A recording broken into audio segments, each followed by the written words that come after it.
Hello student, welcome back to our online classes of Sardar Vallabhbhai Patel English Medium School Yaval. My name is Yogita Satish Savde. Today we are going to learn class 7 civics lesson number 3 features of the constitution. In the last two lessons we studied how our constitution was made. We studied its preambles and understand terms like a sovereign, socialist, secular, democratic, republic. तो हमने जो last chapter देखे थे दोनों, उसमें constitution के संबंधित study किया था. उसमें हमने सॉवरेन, सोशलिटी, सोशलिस्ट एंड जो सेक्युलर एंड डेमोक्रेटिक, रिपब्लिक, ये जो टर्म्स होते हैं उनके बारे में भी जानकारी ली थी. ये सभी संज्ञाएँ हमने वहाँ पर समझ ली थी, जैसे कि समाजवादी, निरपेक्ष, धर्मनिरपेक्ष, लोकशाही, गणराज्य, ऐसे जो होते हैं इसके बारे में हमने जानकारी ली. The goals express in the preamble are the characteristic features of our constitution as well.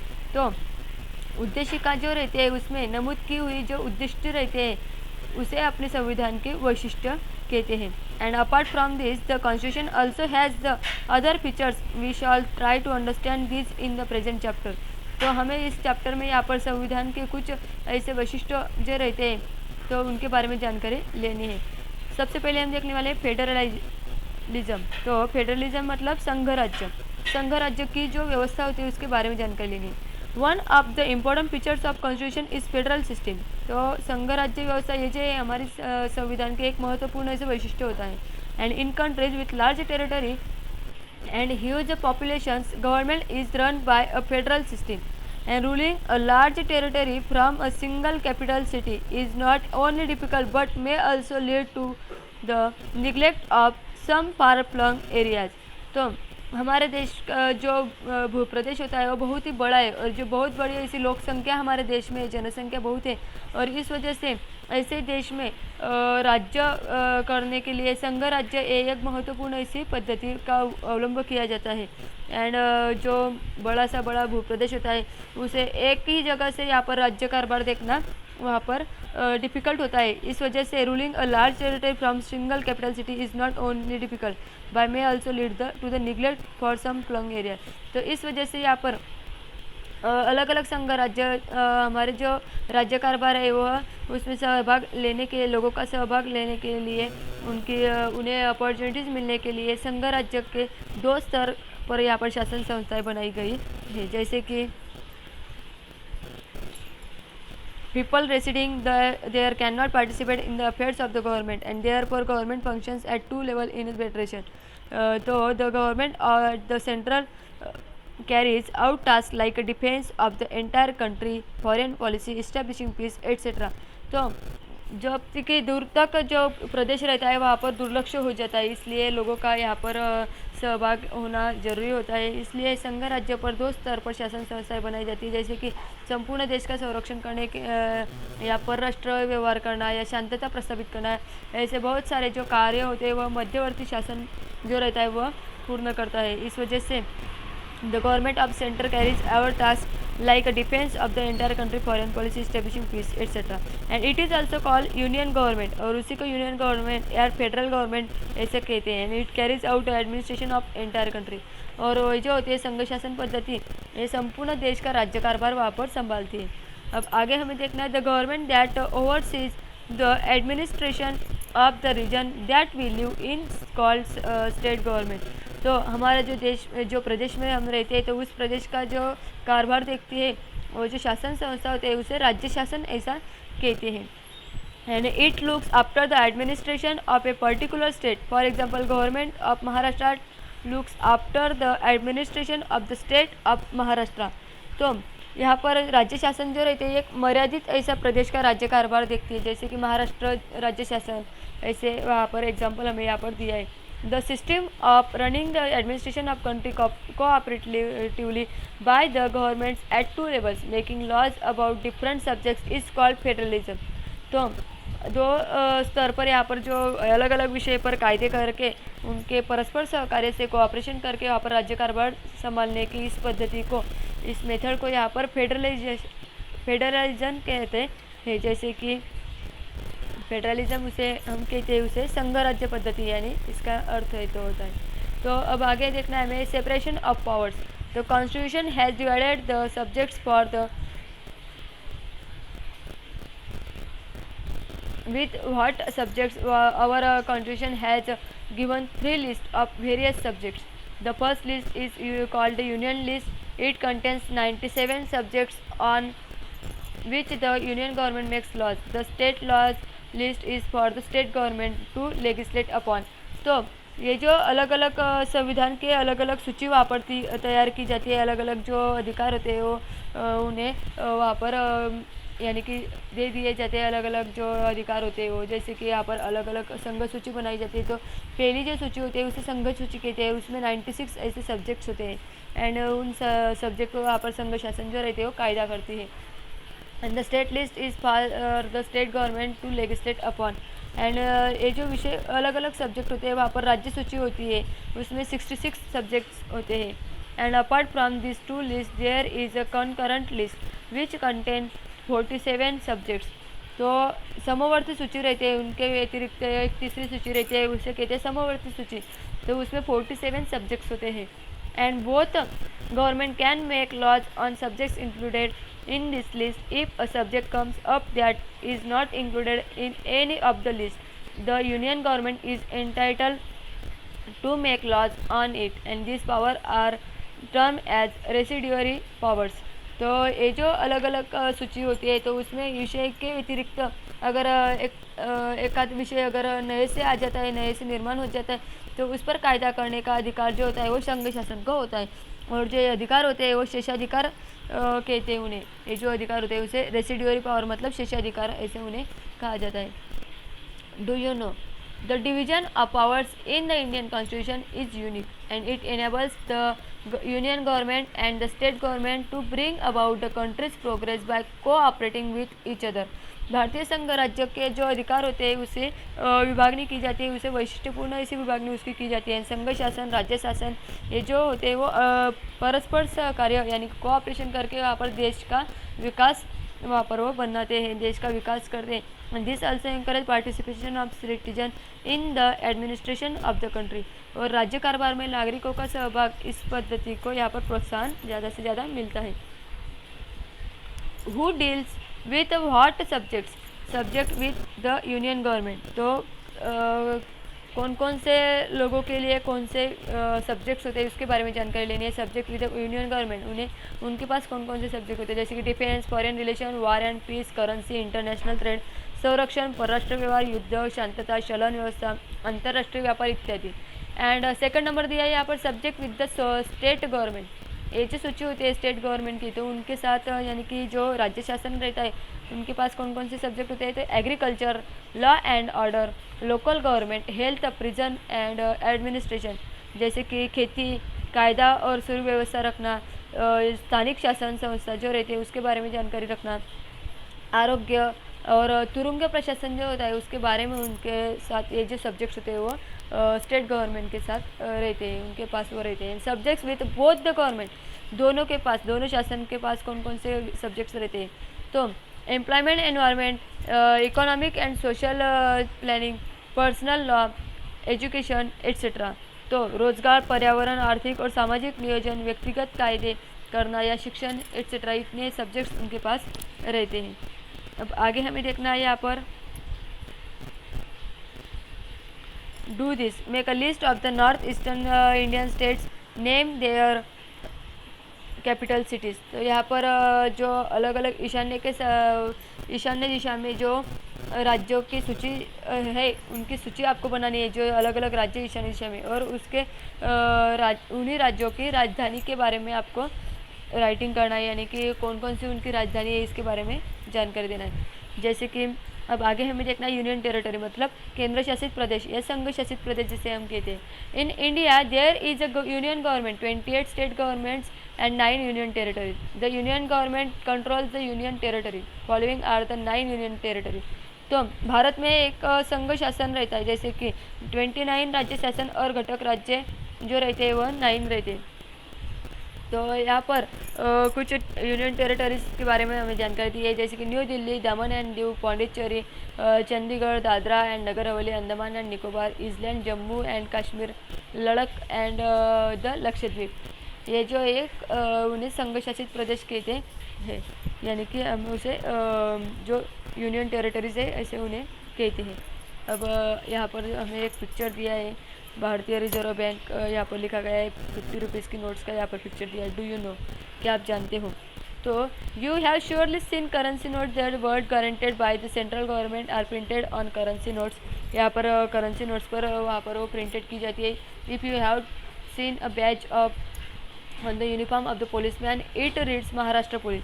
तो तुम लोगों ने यहाँ पर जो चलनी नोटा देखे, वहाँ पर केंद्रीय सरकार द्वारा प्रत्याभूत ऐसा लिखा जाता है। या पुलिस लोग जो होते हैं उनके कंधे पर जो बिल्ला लगाया जाता है, तो वहाँ पर लिखा होता है महाराष्ट्र पुलिस। तो you must have surely comes across to following Indian railways and Maharashtra state road transport corporation. आपने ये भी देखा होगा कि भारतीय रेल या महाराष्ट्र राज्य परिवहन महामंडल, ऐसे ही आपने कई जगह पर देखा होगा, जैसे कि यहाँ पर जो परिवहन मंडल यानी कि जो बस वगैरह रहता है, तो वहाँ पर ऐसा पिक्चर दिया जाता है। ये जो पिक्चर होता है पुलिस लोगों के कंधे पर जो बिल्ला लटका होता है वहाँ पर दिया जाता है। ये जो बिल्ला होता है रेलवे के संबंधित जो साहित्य रहते हैं या अलग अलग जो चीज़ें रहती है उस पर ये बिल्ला लगाया जाता है। And this means that in our country government functions at two levels. One is the central government and the other is the state government. Example Maharashtra state government and Karnataka state government. तो इससे हमें पता चलता है कि हमारा जो सरकार होता है वो दो लेवल पर चलता है, जैसे कि state government and central government, यानी कि केंद्र सरकार एंड राज्य सरकार। तो इस तरह से अब आगे देखना है हमें। फॉर एग्जांपल दिया यहाँ पर महाराष्ट्र सरकार एंड कर्नाटक सरकार जो रहता है, यानी कि गवर्नमेंट जो है Maharashtra state government and Karnataka state government, इसके एग्जांपल्स हमें यहाँ पर दिए हैं। अब ये हमें देखना है यहाँ पर पार्लियामेंट्री सिस्टम ऑफ गवर्नमेंट, मतलब संसदीय शासन पद्धति क्या होती है। The Indian constitution has provided for a parliamentary system of government. In such a system the parliament that is the legislature has the highest decision making power. तो भारतीय जो संविधान संसदीय शासन पद्धति जो रहती है उसके संबंधित कुछ तरतूद वहाँ पर की जाती है, जैसे कि संसदीय शासन पद्धति जो रहती है उसे राज्य शासन की, राज्य कारभार की एक पद्धति उसे माना जाता है। Decision making power, legislature has the highest decision making power. Indian parliament include the president, Lok Sabha और the house of the people and Rajya Sabha और द काउंसिल ऑफ स्टेट्स। तो यहाँ पर अलग अलग यानी कि भारत के संसद में राष्ट्रपति, लोकसभा, राज्यसभा इनका समावेश होता है।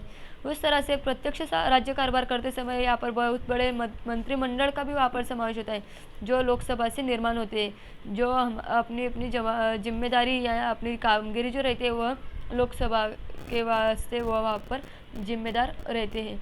And the council of minister that runs the administration emerge from Lok Sabha and answerable to the Lok Sabha. तो ये जो राज्यसभा काउंसिल स्टेट्स रहते हैं, house of the people and Rajya Sabha of the council of states, तो ये जो अलग अलग मंत्रिमंडल होता है वो लोकसभा को वहाँ पर जिम्मेदार रहते हैं अपने सवालों के लिए, आंसरों के लिए। एंड संसदीय राज्य शासन पद्धति जो होती है उसमें जो चर्चा होती है, जो विचार विनिमय होता है, तो उसे बहुत ही महत्व रहता है। अब आगे हमें देखना है यहाँ पर the Sabha for all its decision in parliamentary democracy, the discussion and debates that take place in the parliament have great significance। तो उसे बहुत ही महत्व रहता है जो संसद में चर्चा होती है।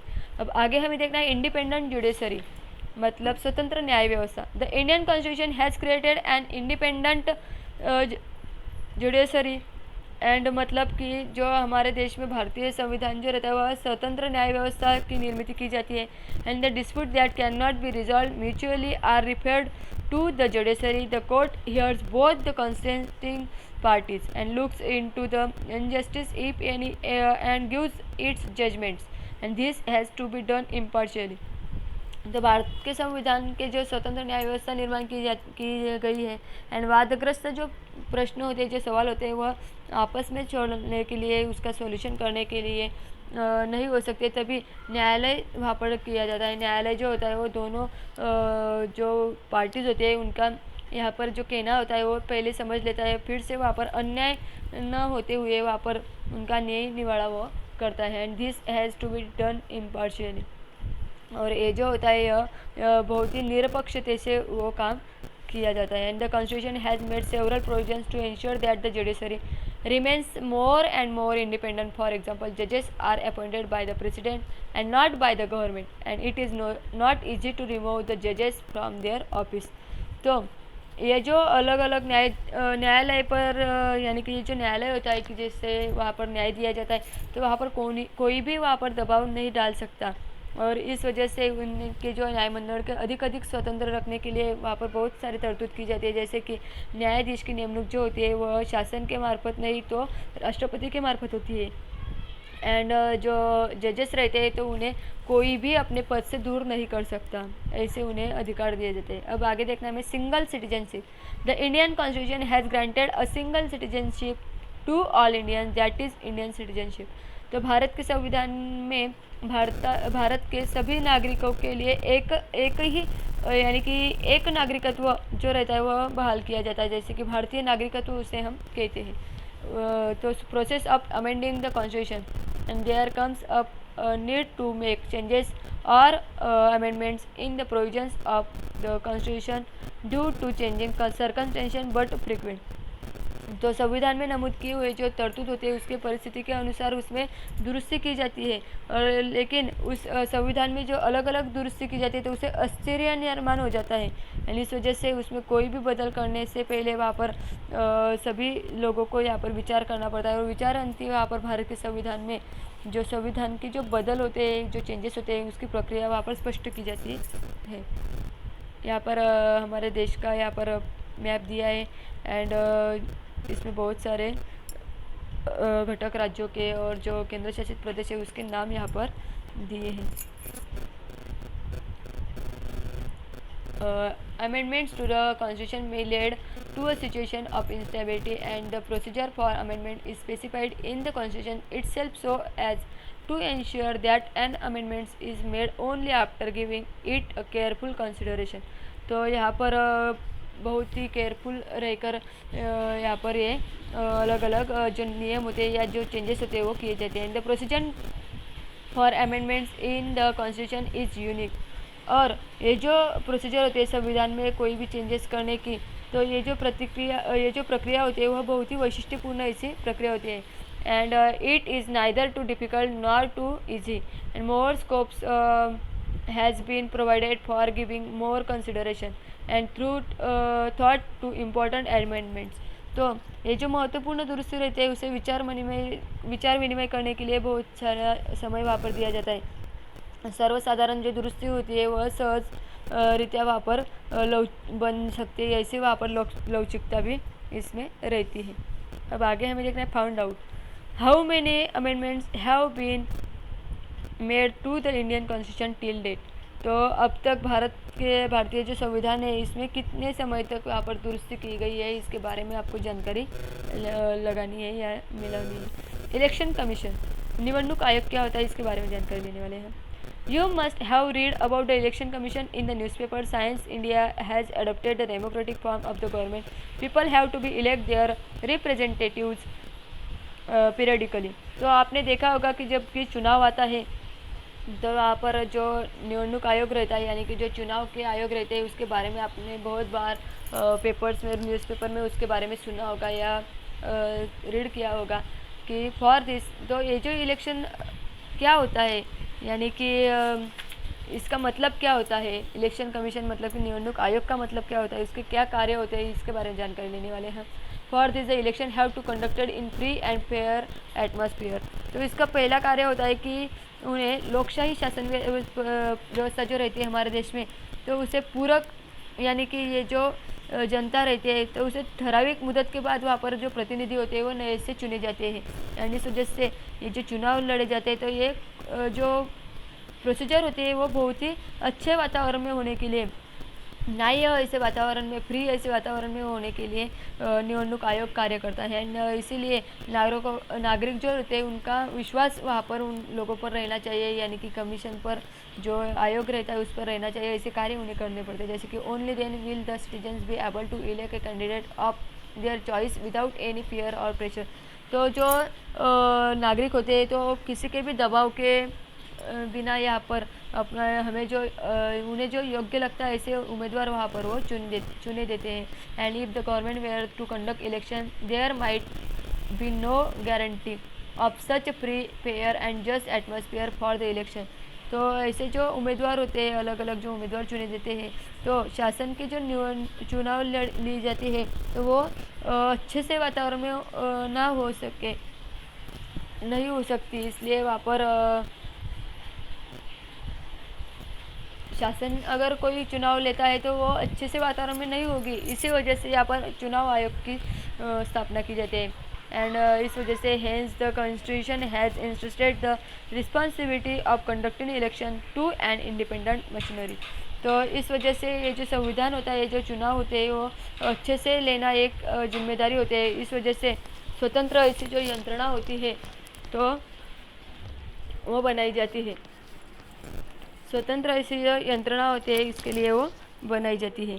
एंड ये जो जिम्मेदारी होती है वो उन पर सौंपी जाती है। And this machinery is known as the election commission. The responsibility of conducting all elections in India rests with the election commission.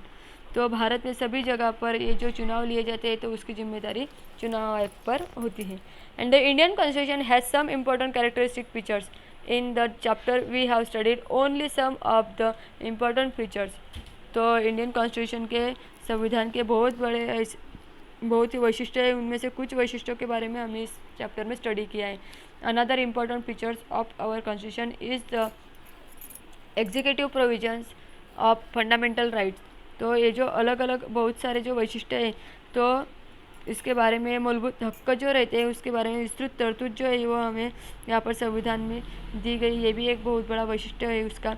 And we shall study this in the next chapter. और हम इसका study next chapter में करने वाले हैं, जो कि हमारा चैप्टर है आगे मूलभूत हक के संबंधी 4 नंबर का, उसके बारे में हम यहाँ पर स्टडी करने वाले अगले चैप्टर में। इस तरह से ये जो फीचर्स ऑफ द कॉन्स्टिट्यूशन, ये चैप्टर हमारा यहाँ पर समाप्त हो चुका है।